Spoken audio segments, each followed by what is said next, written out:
मान्छेहरू पनि कति सम्मानको राक्षस हुँदो रहेछन् क्या।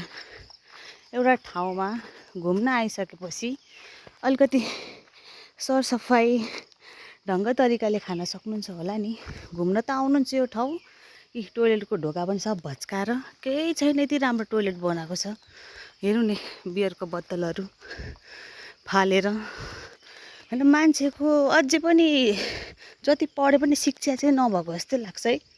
हेर्नु न, यति साह्रो फोहोर, यति राम्रो बनाएको थियो बस्ने ठाउँ, यी हेर्नु सब भाँचेर, यी सब। त्यत्तिकै आशिका दिदी त बौलाउने होइन नि त, मान्छेको सोच घटिया। हेर्नु नि, यस्तो फोहोर, डस्टबिन नभए पनि यो सबै फोहोरलाई एक ठाउँ राख्न त सकिन्छ नि। कति सम्मानको फोहोरी क्या मान्छेहरू।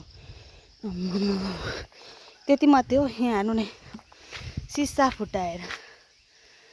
हे बाबा, कति सम्मानको शिक्षा भए पनि बुद्धि नभएको मान्छे रहेछन् क्या। यो ठाउँमा आउनुहुन्छ भने आजबाट अलिकति शिक्षा सँगसँगै सरसफाइ पनि ध्यानपूर्वक बोकेर आउनु होला घरैबाट।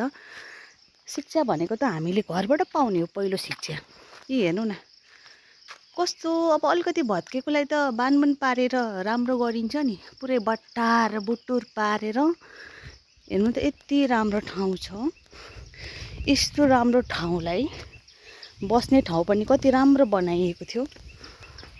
यति राम्रो ठाउँ, स्वर्ग खोज्न त कहीँ जानु पर्दैन नि, आफ्नै ठाउँमा छ स्वर्ग। हेर्नु न, स्वर्गलाई नर्क बनाउने चाहिँ हामी जनताहरू नै रहेछ क्या। फगटे नेताहरूलाई दोष दियो, हाम्रो ठाउँ बनेन, यो बनेन, त्यो बनेन भनेर ताइना तुइको भाषण दिन्छन्। जनता भेडो लाग्न थाल्यो आजभोलि त मलाई। घुम्न आउँछन्, हेर्नु त यस्तो राम्रो ठाउँ छ। यति राम्रो ठाउँलाई कति नराम्रो बनाएको होला।